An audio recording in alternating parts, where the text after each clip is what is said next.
Hello and welcome to the wonderful world of Transformer Generation 1 variants.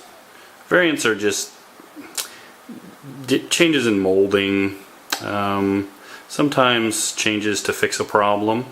I've always been kind of interested in variants. And kind of the first video, it's kind of hard to find information on variants. There are some websites out there, some old.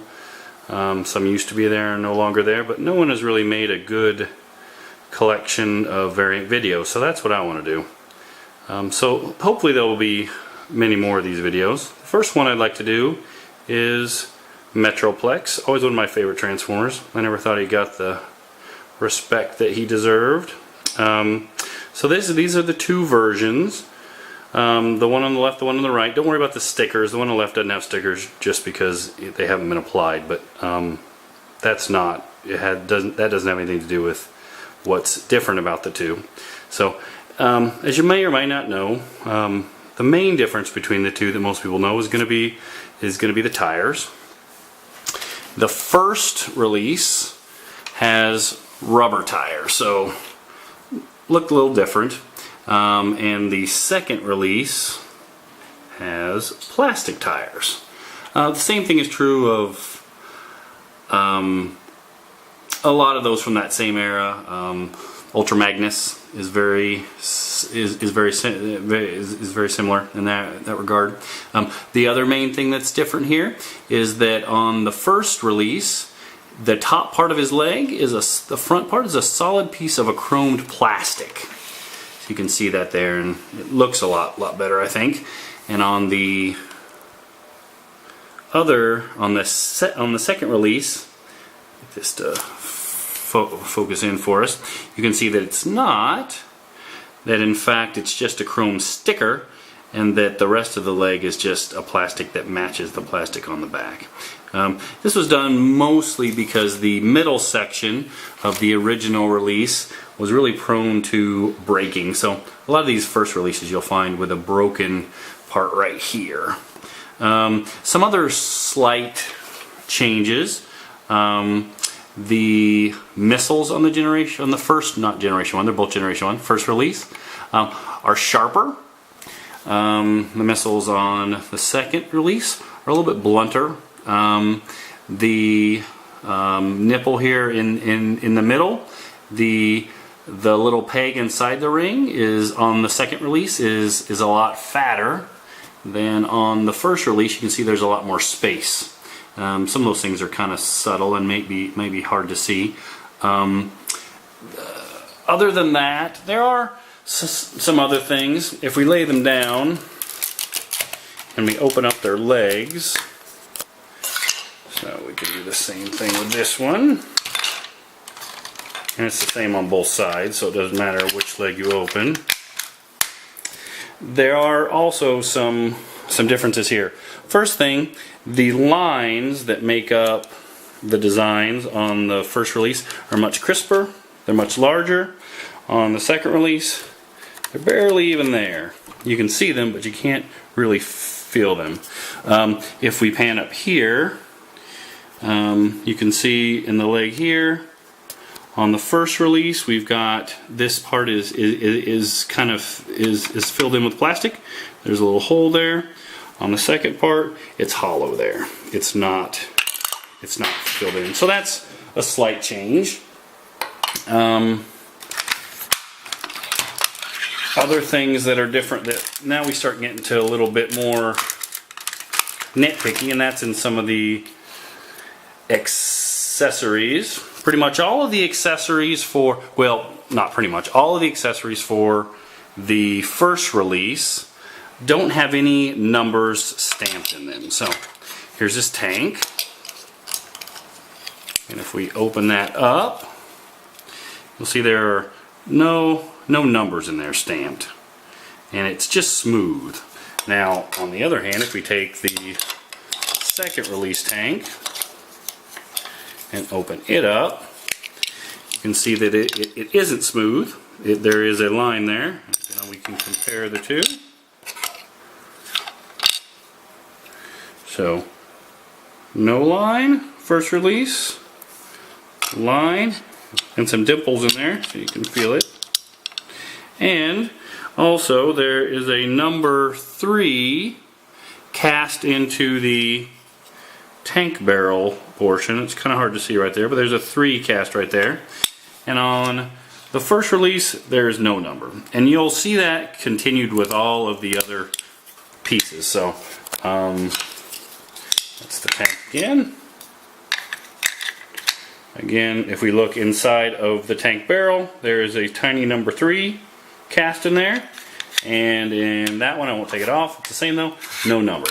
Same thing with the fists. There is no number in this one. And this one, it's definitely not going to show up. But on this one, there is again, you can barely see it. There is a tiny number 3 cast into the inside of the fist. And that continues throughout. We don't need to go over every single piece, but that's the same with all of the pieces. The guns, though, there is a slight difference in the molding. Here's a first release gun. See the peg on the bottom? It's just a simple peg. With the second release, however, there is an extra ring on the peg. I'm not sure why. Maybe to keep it from getting stuck down in the fist. I'm not sure, but there is definitely a difference. Other than that, I haven't found any differences with the guns. There are some pretty big differences in the molding of the chest piece over a little guy here, 6 gun. So we've got him here.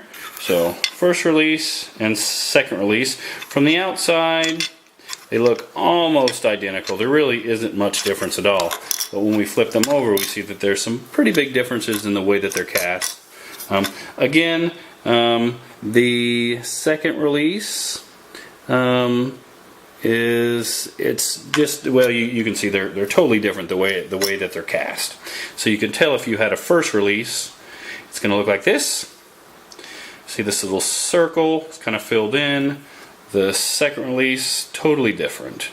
However, when you flip them over, they pretty much look the same. And so far, a lot of these variants, the pieces aren't interchangeable, but on all these, I haven't found any that aren't.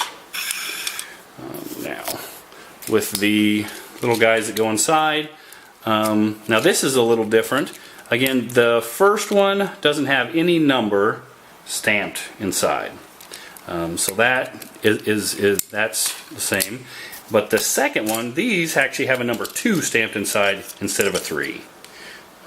Why, I'm not exactly sure, but they do. No, I take that back. This one actually has a 3.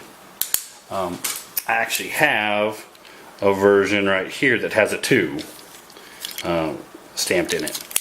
So that's not uncommon for them to do that. Are there versions of versions of Metroplex that have 2 stamped on their pieces? Maybe. I haven't found one, but that doesn't mean they don't exist. With the arms, again, we're going to have stamped in here, you're going to have R or L3, so they're stamped inside there. Right there, you can kind of see it. And with the first generation, again, I won't get it out, they'll just be an R or an L. The kneecaps on the inside here, I don't have to take them off, but they're stamped with an A, so they'll say 3A on these. For some reason, these for the first release, first release, I keep saying that, but I mean first release, there's only a B stamped in there on the inside. So again, that should help you to go through your kind of your pieces of your Metroplex and kind of figure out where you are. Again, with this piece that goes onto his back, there is no number in this one, and this one has a number 3 again stamped in it. So there you go. That's basically what you would need to know about the different versions of Metroplex. I don't know if there are versions that all the pieces have a 2 stamped on them. I would suspect that there are, since I have the car with Scamper here with a 2 stamped in him. I assume that there are. If anybody knows, they can post and let me know. And also, if there are any variants that you would like to see me cover, I have most of them. I'll be posting one every week or two. Just drop me a line, and I'll see if I can put that together.